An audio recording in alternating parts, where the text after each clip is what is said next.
Buenas noches. Como les decía, en algún momento me pude presentar. Mi nombre es Mauricio Oviedo. Hago parte del liderazgo de este precioso ministerio, el Ministerio Lover Church. Para mí es un honor tener esta oportunidad de compartir un mensaje, una palabra transmitida desde el corazón del Señor a lo que yo creo y considero es lo que el Señor puso en mi vida pues para transmitir a la iglesia en pleno.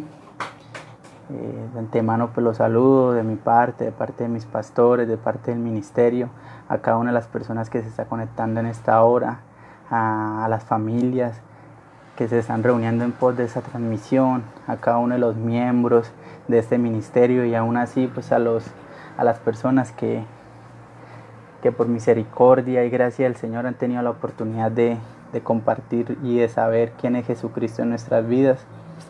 Vamos a dar algo de espera mientras pues los demás miembros se están conectando en esta transmisión. Quiero empezar pues antes de empezar a transmitir este mensaje a agradecerle primeramente al Señor pues por esta oportunidad que nos está brindando de estar delante de ustedes aquí, y lo otro pues entregar en sus manos lo que va a ser este servicio, lo que va a ser esa transmisión, y que entendamos que el Señor es un Dios real, es un Dios vivo, un Dios que nos quiere, un Dios que quiere estar con nosotros, que quiere compartir, que quiere que sepamos quién es Él y su papel fundamental en lo que es su papel fundamental que Él realiza en nuestras vidas. Entonces quiero que pues ahí donde estamos reunidos, todos pues en familia, todos como hermanos, como amigos, amigos de Colombia, fuera de Colombia, a donde el Señor en su infinita misericordia permite que este mensaje trascienda y llegue pues a otras naciones. Quiero que me acompañen ahí con una pequeña oración. Vamos a dar inicio a esta preciosa enseñanza, un mensaje pues hermoso y transmitido de parte del corazón del Señor.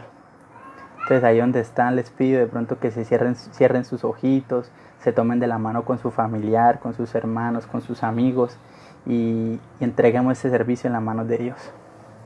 Entonces, Señor, yo te doy gracias, Padre, por permitirnos estar reunidos en esta hora, Señor. Te entregamos, Padre Celestial, esta reunión. Eres tú, Señor, obrando a través de mi vida. Eres tú, Señor, obrando a través de los medios digitales por los cuales tú permites que este mensaje llegue, Señor, no solamente a Colombia, sino fuera de Colombia. Mira esta vasija, Señor, llénala, Padre. Borra de mí cada una de las palabras que puedan salir de mi humanidad, Señor, y que seas tú, Padre, fluyendo a través de mí y hablando, Padre, transformando corazones, transformando vidas, Señor, transformando pensamientos. Te entregamos este servicio, Señor. Gracias, Padre Celestial, porque tú nos has escuchado. Gracias, Señor. Amén y amén.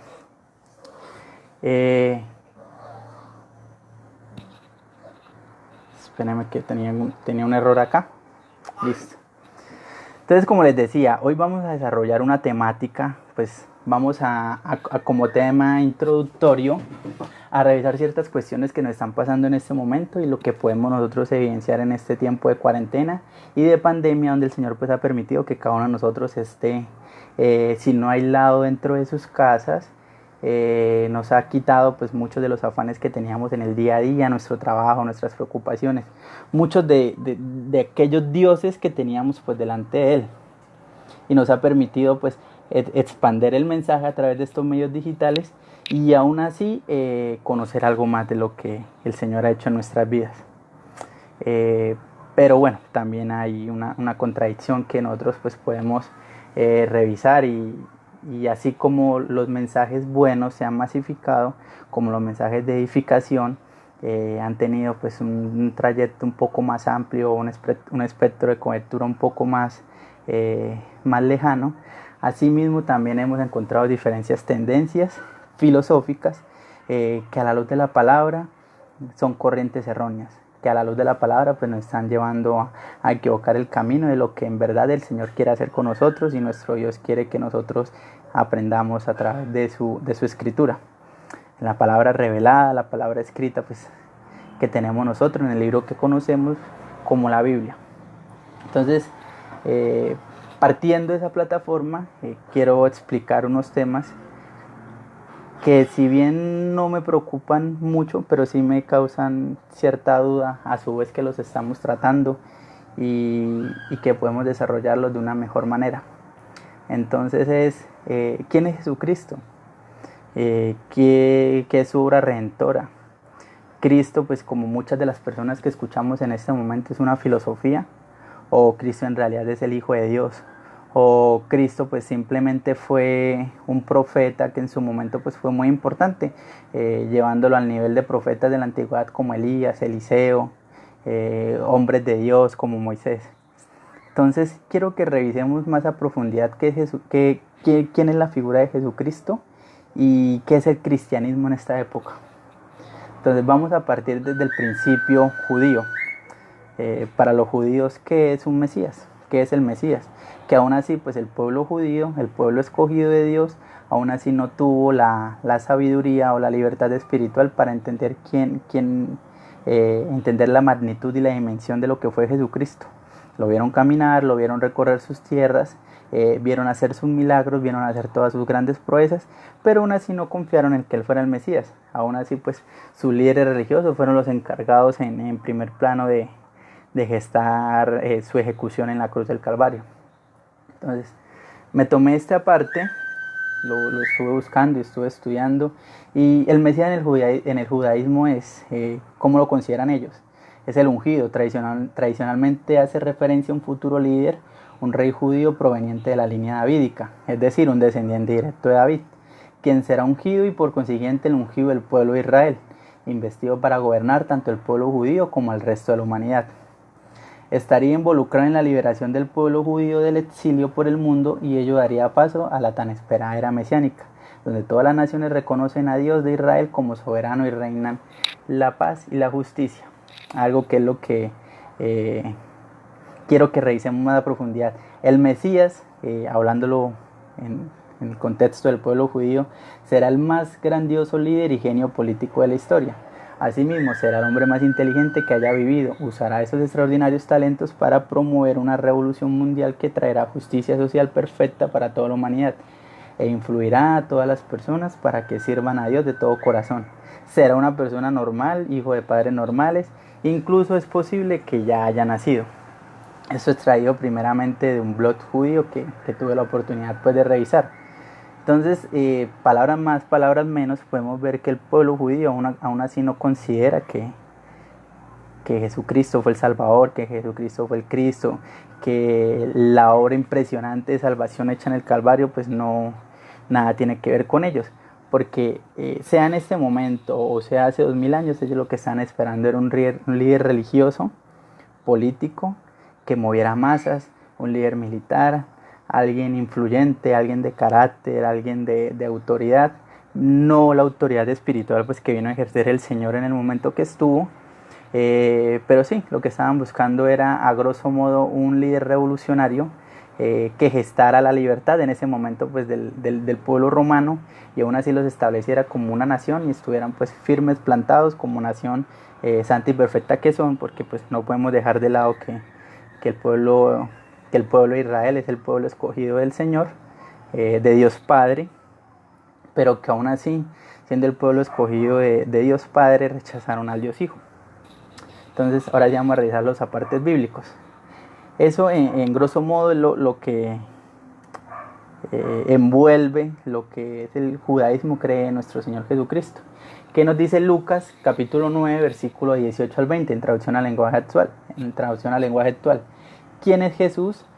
En una ocasión Jesús estaba orando solo y sus discípulos llegaron al lugar donde él estaba. Jesús le preguntó: ¿qué dice la gente de mí? Los discípulos contestaron: algunos dicen que eres Juan el Bautista, otros dicen que eres el profeta Elías, otros dicen que eres alguno de los profetas antiguos que ha resucitado. Después Jesús les preguntó: ¿y ustedes qué opinan? ¿Quién soy yo? Pedro contestó: tú eres el Mesías que Dios envió. Eso en traducción al lenguaje actual. ¿Qué apartes podemos ver en este capítulo de Lucas, capítulo 9, verso del 18 al 20? Jesús le estaba preguntando a sus discípulos: ¿y qué dice la gente acerca de mí? Estaba reuniendo con ellos, estaba orando solo y sus discípulos llegaron al lugar donde él estaba. Entonces le preguntaron: entonces, ¿qué dice la gente de mí? Entonces acá lo importante cuando denotamos es: ¿qué dice la gente de Jesús? Podemos verlo. Para los judíos, ¿qué es? Es simplemente un profeta, porque pues sí lo respetan, tienen una reverencia hacia la figura de Jesucristo. Es el Hijo de Dios, pues como nosotros lo creemos. Es una filosofía, es una figura de adoctrinamiento y de cautividad que se están inventando pues muchos de nuestros queridos hermanos agnósticos o ateos, que simplemente lo ven como una figura política o muchas veces como una figura inventada, traída de ciertas culturas. Eh, Piensan que Jesús es la mezcla de un sinnúmero de religiones que existieron inclusive antes del cristianismo, que es una filosofía. ¿Qué es? Entonces acá lo importante no es qué es lo que se hable de Jesús. Sí, tenemos que tener una postura definida, una postura donde tenemos que defender el Evangelio a capa y espada, una postura donde sabemos quién es nuestro Señor y sabemos la importancia de su sacrificio. Pero no solamente es eso, acá el Señor nos dice, bueno, ¿y qué dice la gente acerca de mí? O sea, sí, de mí hablan, ¿y qué? Entonces ellos les dicen, no, algunos dicen que él fue a ser bautista. Entonces acá decimos, bueno, unos dicen que tú eres sí, un profeta. Otros dicen que eres el profeta Elías. Ah, no, pues usted hace prodigios, usted hace caer fuego del cielo, usted hace milagros, ¿sí? ¿No? Un curandero, un rezandero, no sé, alguien con un don. Hablándolo desde el punto de vista, eh, por decir, esotérico. Otros dicen que eran algunos de los profetas antiguos, una reencarnación y cada una de las tendencias que nosotros tenemos la oportunidad de revisar a la luz de la historia. Pero esta es la parte que más me confronta y que más me interesa a mí. Y Jesús les preguntó, ¿y ustedes qué opinan? ¿Quién soy yo? ¿Y ustedes qué opinan? ¿Quién soy yo? Ahora yo les digo a ustedes, y como me repetí a mí mismo, ¿quién es Jesús para mí? ¿Quién es Jesús en mi vida? ¿Quién es la figura del Salvador en nuestro diario vivir? ¿Qué es lo que Él ocupa en nuestros corazones? ¿Valoramos ese sacrificio? ¿En verdad sí creemos? Que la Biblia a mí me muestra que yo tengo que acercarme al Señor creyendo que le hay. Que debo tener una fe. Que nosotros, pues inclusive hablando acá directamente con los miembros de la iglesia, lo hemos vivido, lo hemos experimentado. Hemos tenido la oportunidad de no solamente hablarlo, sino también de experimentar. Somos salvos por gracia y tenemos muchísimas cuestiones que nos pueden dar esa certeza de que Cristo vive en nosotros, de que su iglesia somos nosotros. Pero en realidad nos estamos dejando envolver de las nuevas tendencias. Como le digo, en este momento se ha prestado para todo. Asimismo, como para tener la oportunidad de tener un tiempo más de intimidad, de búsqueda de la palabra, de buscar cada una de las cuestiones que nos acerquen más a vivir esa vida espiritual y plena que es en Cristo Jesús.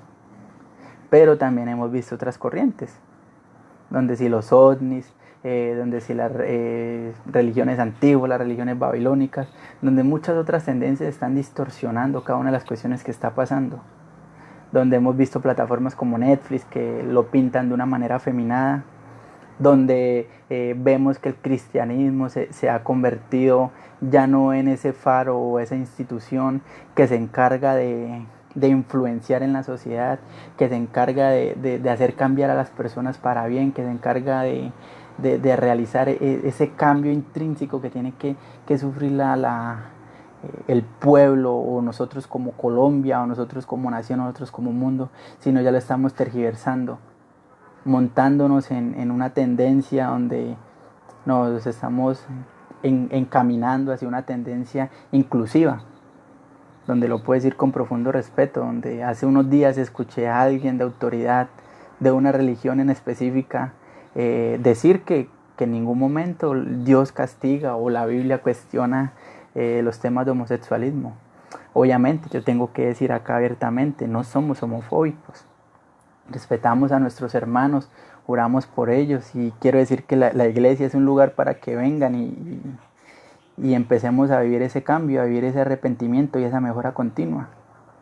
Pero yo no puedo pararme a decir desde un medio, ahora mismo en este medio digital, ahora mucho menos delante de periodistas, a decir que no es malo, donde sabemos que la escritura muy claramente nos lo dice. Y así como les dicen, no, es que estamos chapados a la antigua y solamente revisamos el Nuevo Testamento. No, el Nuevo Testamento también lo dice. que no podemos meter un mensaje de inclusión. El cristianismo no es una filosofía. El cristianismo en sí es inclusivo y a la vez no. Al cristianismo o a Cristo, todos pueden ser partícipes de lo que es Jesucristo. Cada uno de nosotros estamos a la distancia de Dios de una oración y somos sus hijos, siempre y cuando aceptemos a Jesucristo. Pero no puedo decir que acá puede venir todo el mundo y decirme, llamar, sigo a Cristo, pero seguir con mi maldad, porque en realidad pues falta un proceso. Falta que se genere ese cambio, falta que se generen diferentes circunstancias que a su vez van a provocar ese renacer espiritual, ese renacer mental. Que asimismo cuando nosotros cambiamos, pues ya el cambio, discúlpeme la redundancia, tiene que ser tan evidente que todas las esferas de cada uno de los niveles en los que yo me manejo, tanto socialmente, socialmente, llámese la universidad, llámese mi trabajo, llámese mi familia, tiene que ser tan obvio que se van a dar cuenta pues quién es el Cristo y quién es el Jesús del que estamos predicando.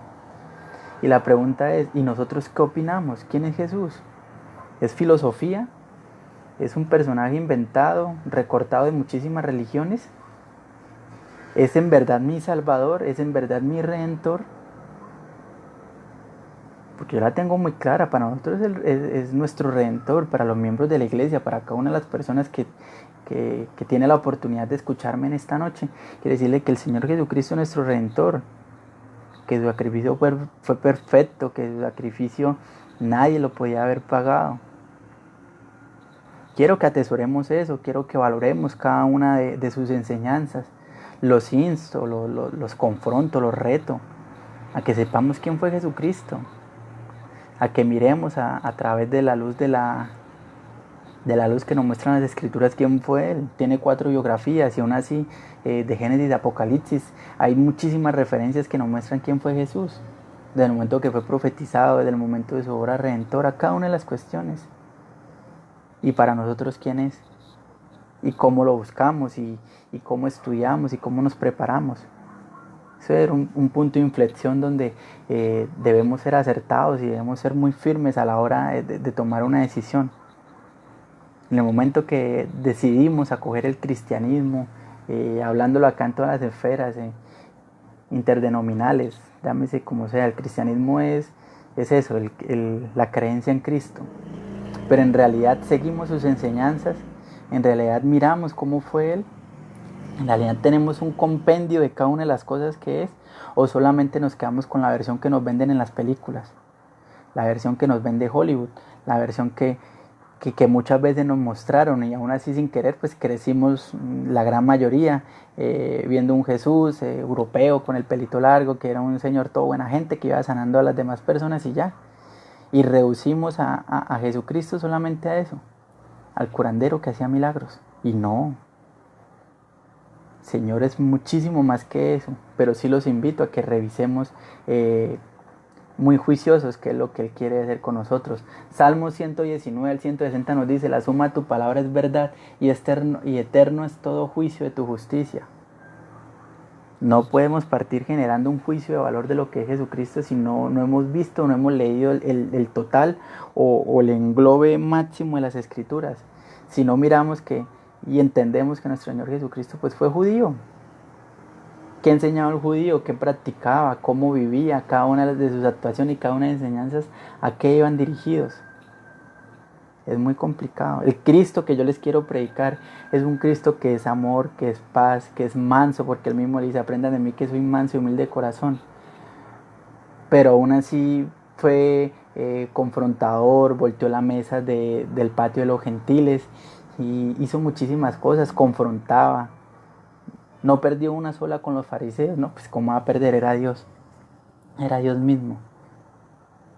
Confrontaba a los fariseos, confrontaba a todas las personas de la alta sociedad que creían que por el hecho de tener dinero pues estaban siendo beneficiadas del mismo Señor. ¿Por qué se creía esto? Porque a más dinero se tenía la oportunidad de dar más limosna, y esto era un significado en esa sociedad, que usted tenía el favor de Dios.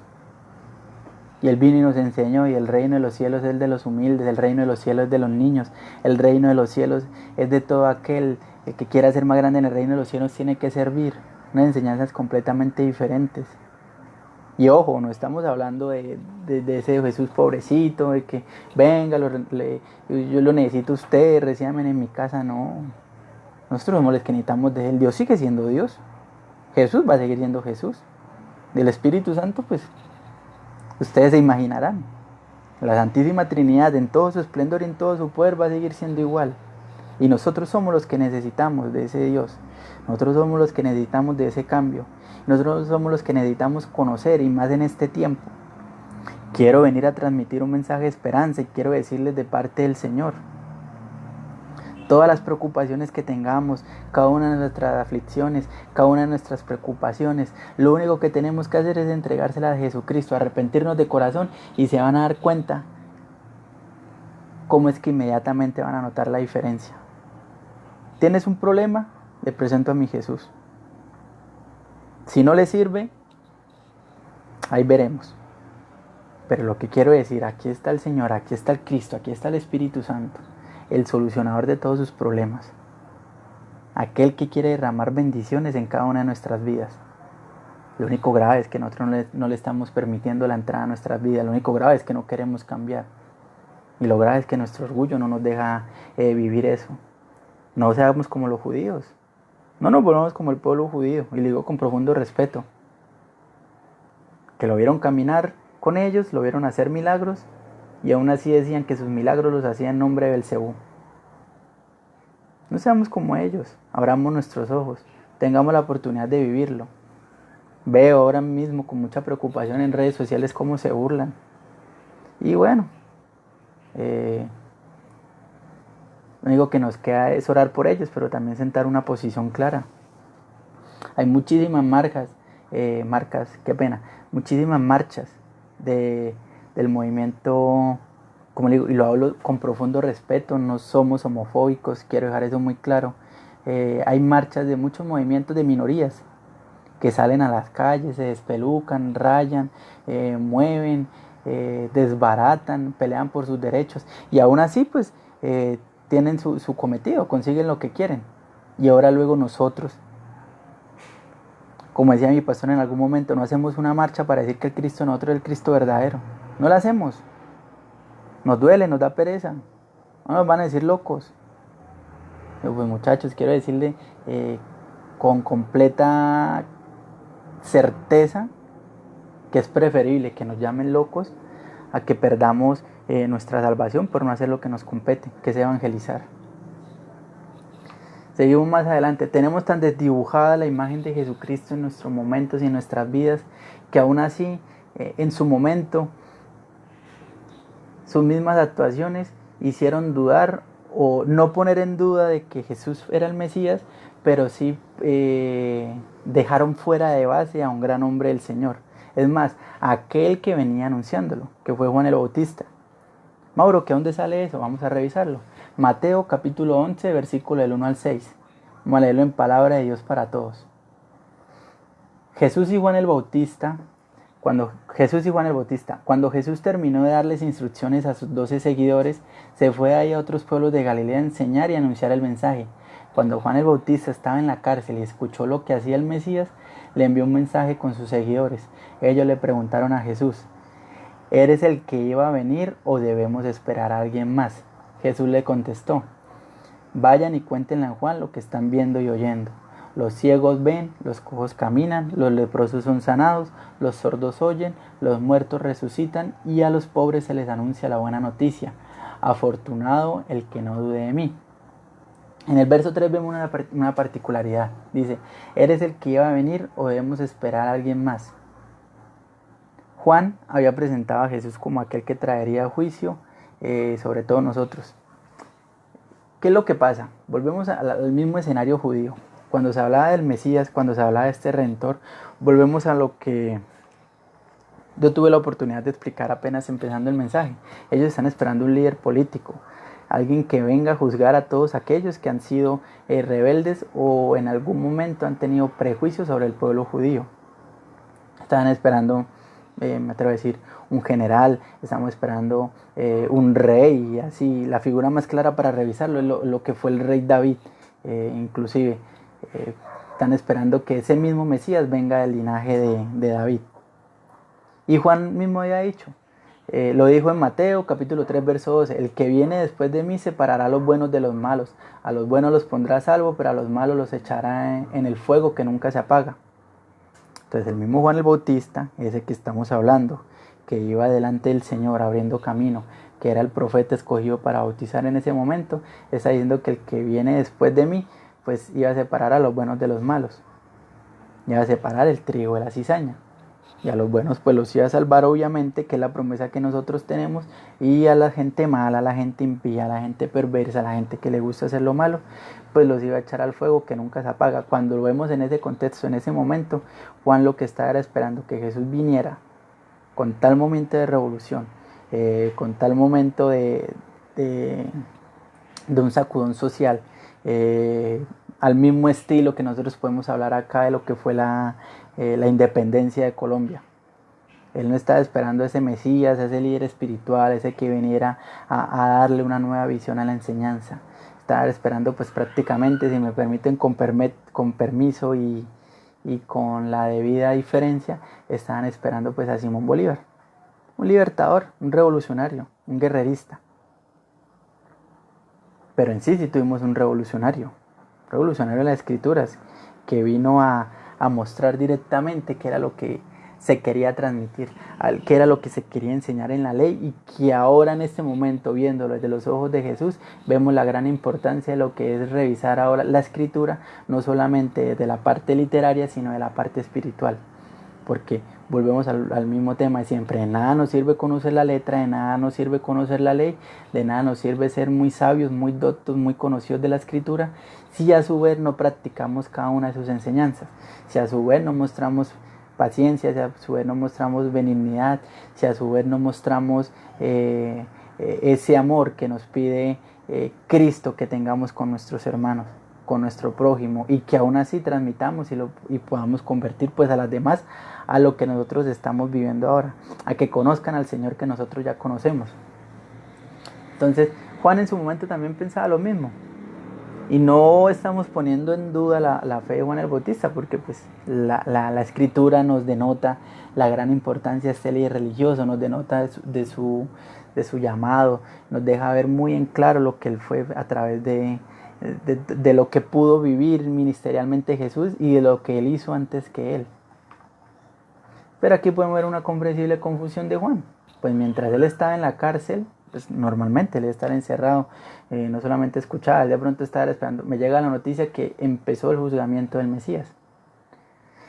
En la cárcel Jesús estaba orando un poderoso misterio de sanidad y milagros, y no de juicio como anteriormente se había anunciado, y no había sido muy bien recibido por su pueblo.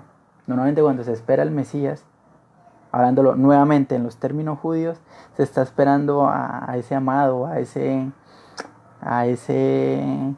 tan anhelado Salvador, que va a tener, hablándolo en términos de ahora, un 90, un 95% de receptividad o de aceptabilidad. Pero no, pues era un hombre rechazado en las altas esferas eclesiásticas, era un hombre rechazado en muchas poblaciones, como en Gadar, cuando salvó al endemoniado, le dijeron, no, te conviene que te vayas. Fue a su tierra, casi es lanzado por un peñasco. Entonces sufrió de muchísimas penalidades que no le dejaban desarrollar su ministerio. Entonces Juan se preguntaba si habían malinterpretado los planes de Jesús. Jamás tuvo alguna duda de su fe en Cristo. Entonces él mismo está diciendo, bueno, él es el Cristo, pero pues yo esperaba a alguien completamente diferente, alguien completamente, no sé, lo que estábamos revisando en el primer tema, alguien de guerra, y no, pues llegó alguien que nos está sanando, llegó alguien que se está reuniendo con los publicanos, llegó alguien que se está reuniendo con las prostitutas, llegó ese que está sanando leprosos, llegó ese que está haciendo caminar a los cojos, y fue algo muy confrontante para él, porque él estaba esperando una diferencia en el Mesías. Verso 4, Jesús le contestó, vayan, cuéntenle a Juan lo que están viendo y oyendo. El Señor envió de vuelta a los discípulos de Juan como testigos vivenciales de cada uno de los prodigios realizados por el Maestro. Y esto se hizo de tal manera que no quedara ninguna duda que él era el Mesías. Y aquí podemos recordar lo escrito en Isaías 35, 5 al 7. Entonces abrirán los ojos de los ciegos, se destaparán los oídos de los sordos. Los que no pueden andar saltarán como venados, y los que no pueden hablar gritarán de alegría. En medio del árido desierto brotará agua en abundancia. En medio de la tierra seca habrá muchos lagos y manantiales. Crecerán cañas y juncos donde ahora habitan los chacales. Y revisamos bien lo que estaba diciendo. El mismo Señor Jesucristo devuelve a los discípulos de Juan, para que el mismo Juan denote que el ministerio de sanidad solamente podía ser provocado por el Espíritu Santo dentro del Señor, para que no quede ninguna duda del poder que Él estaba ejerciendo y la autoridad que tenía, tanto eclesiásticamente como espiritual, que nadie dudara de quién era ese Jesús.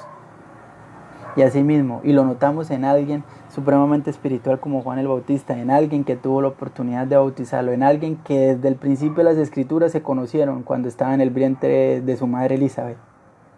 Se conocían, sabían que el Juan venía profetizado del Señor, había visto al Mesías caminar. Versículo más adelante y dice, porque no hay hombre que haya nacido en la tierra que sea más grande que Juan el Bautista, pero aún así mismo hace una recomendación.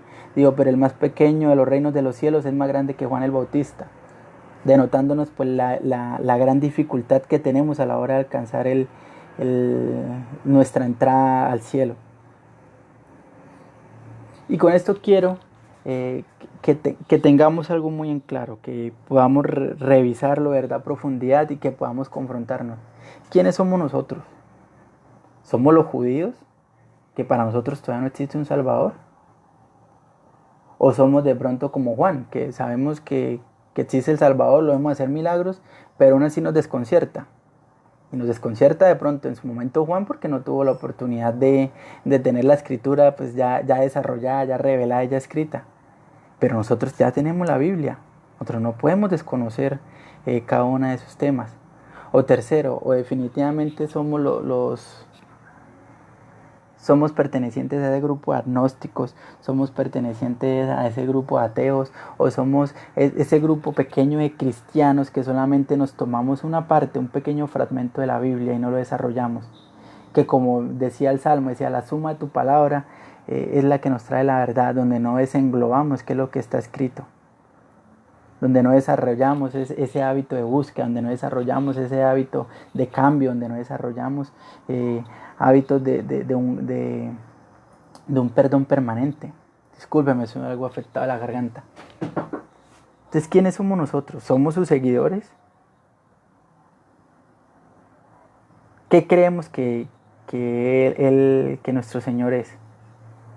¿Dónde lo dejamos? ¿Es ese Cristo que tenemos allá pegado, un matachito pegado allá en forma de cruz encima de la puerta? ¿Una estampita que nos sirve para la buena suerte? ¿O es ese Salvador? ¿O es ese león de Judá? ¿Qué es Jesucristo para nosotros? Es una excelente pregunta. Quiero que la revisemos, que la desarrollemos, que cada uno de nosotros pueda vivir cada una de sus circunstancias. Y aún así, cuando entendemos quién es el Señor, tenemos que entender que tenemos que estar preparados para lo que significa ser seguidores de Cristo. Y con este texto bíblico voy a empezar, y ya para terminar el mensaje. Mateo, versículo 10, versos del 34 al 39. Leerla en Reina Valera. No penséis que he venido para traer paz a la tierra. No he venido para traer paz sino espada. Porque he venido para poner en disensión al hombre contra su padre, a la hija contra su madre, y a la nuera contra su suegra. Y a los enemigos del hombre serán los de su casa. El que ama padre o madre más que a mí no es digno de mí. El que ama hijo o hija más que a mí no es digno de mí. El que no toma su cruz y sigue en pos de mí no es digno de mí. El que haya su vida la perderá, y el que pierda su vida a causa de mí la hallará. Entonces, ese mismo Jesucristo que estamos revisando, que es amor, que es transparencia, que es ternura, que es perdón, que es misericordia, así mismo nos está dando claro en este texto bíblico. Por eso les decía, tenemos que ir más allá, tenemos que englobar qué es lo que Él quiere hacer con nosotros. En sí somos armonía y somos la luz del mundo, pero aún así vamos a ser causa de división. Somos causa de división en el momento que transmitimos un mensaje de Cristo.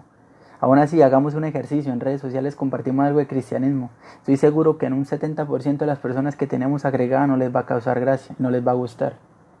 Que aún así vamos a tener problemas con nuestros familiares al principio. Y algún cristiano que esté en este momento conectado puede dar fe de eso.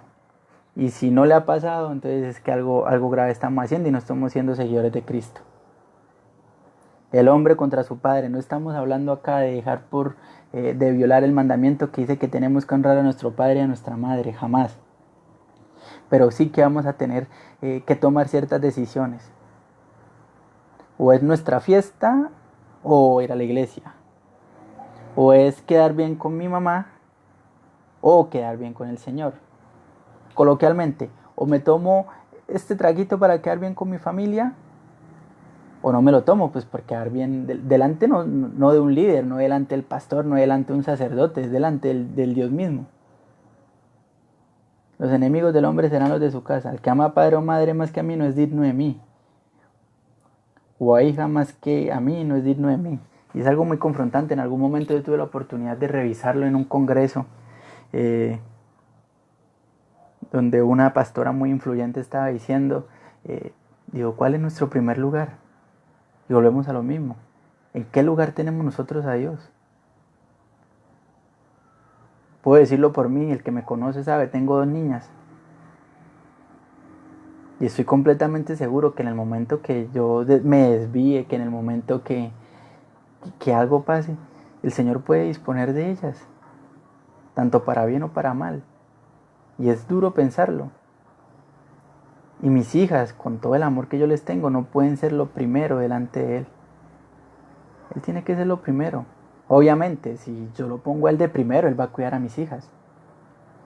Si yo lo pongo a Él de primero, Él me va a garantizar el bienestar de ellas. No porque tenga que hacerlo, sino porque Él no se niega a su palabra. Entonces mi invitación es esa. ¿Somos judíos? ¿Somos agnósticos? ¿O somos cristianos? ¿Qué estamos dispuestos a hacer para seguir a Cristo? ¿Qué estamos dispuestos a hacer para realizar la labor que nos encomendó? Y el que no toma su cruz y sigue en pos de mí no es digno de mí.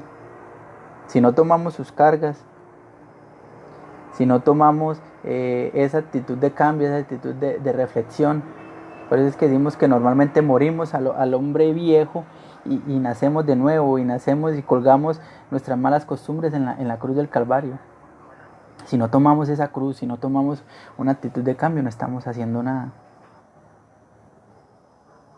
El que haya su vida la perderá, y el que pierda su vida por causa de mí la hallará.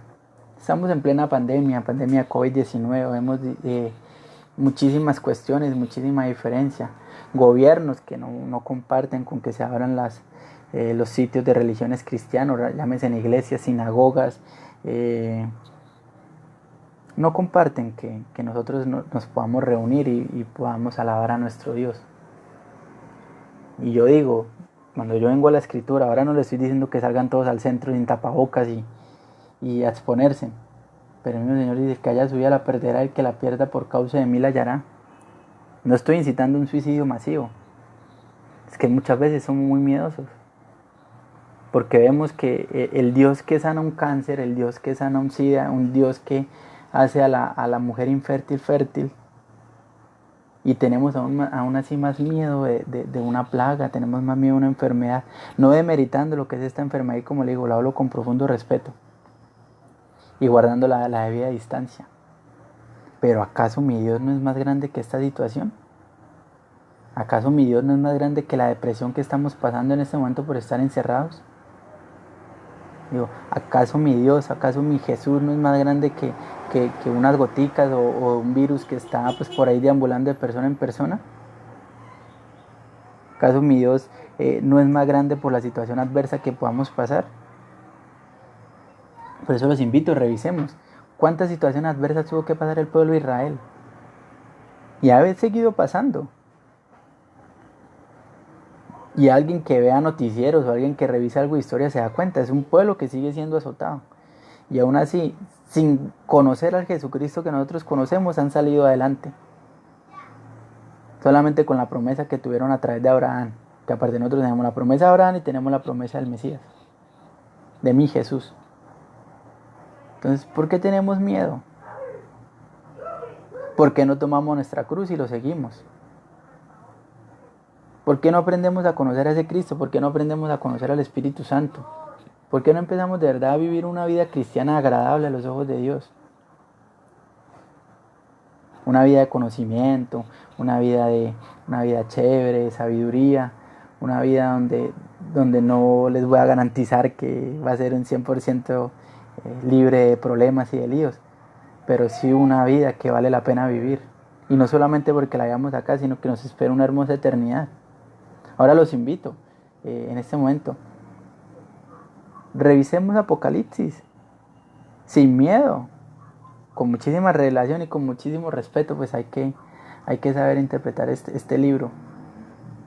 Pero revisemos, y cuando lo vemos a los ojos de lo que somos los hijos de Dios, yo lo puedo decir por mí, qué libro más hermoso, qué promesa, qué nos espera la Nueva Jerusalén. ¿Estamos preparados para eso? ¿De verdad estamos listos? ¿Aún así hasta llegar al punto de perder nuestras vidas? No es el Señor porque me está metiendo por esto aquí ahora. Pero ¿qué estamos dispuestos a hacer por el Señor? El Señor no pide imposible, no pide nada diferente a algo que Él haya hecho.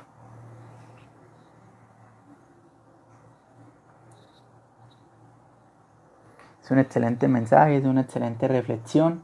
Espero, verdad, que este corto mensaje haya servido de edificación para que tomemos actitudes de cambio, para que nos demos cuenta cuál es nuestro papel en esta situación actual que estamos viviendo, que estamos desarrollando, que nos falta, en que estamos siendo fuertes. Y ahora les pido con profundo respeto que ahí donde estén nos podamos tomar de nuestras manos. Vamos a hacer una oración para cerrar esta noche y poder descansar en paz y en tranquilidad. Oh Padre, yo te doy gracias, Señor, por permitirme transmitir este mensaje, Señor. Elevo mi alma en alabanza, Padre, y bendigo a cada una de las personas en el nombre poderoso de Jesús que están a través de este medio digital, Señor. Permite, Padre Celestial, que puedan cambiar sus vidas, que puedan transformar sus pensamientos, que puedan entender, Señor, quién fue tu Hijo, Padre, que puedan entender su obra redentora, que puedan entender y valorar en verdad quién es Él en nuestras vidas y la importancia que tiene. Espíritu Santo de Dios, te pido, Señor, que traigas un renuevo, Padre, que hables a sus mentes y hables a sus corazones, Señor, y les permitas vivir, Señor, en paz y en tranquilidad. Que podamos descansar esta noche, Señor. Terminamos esta transmisión, pero no salimos de tu presencia, Padre, porque siempre estamos junto a ti. Gracias, Señor, porque tú me has escuchado. Gracias, Padre. Amén y amén. Familia, muchísimas gracias por este tiempo, por escuchar a este humilde servidor. De verdad, el Señor tiene cosas grandes para nosotros y los esperamos en la próxima transmisión, que va a ser el domingo a las 9 de la mañana. Muchas gracias y hasta luego.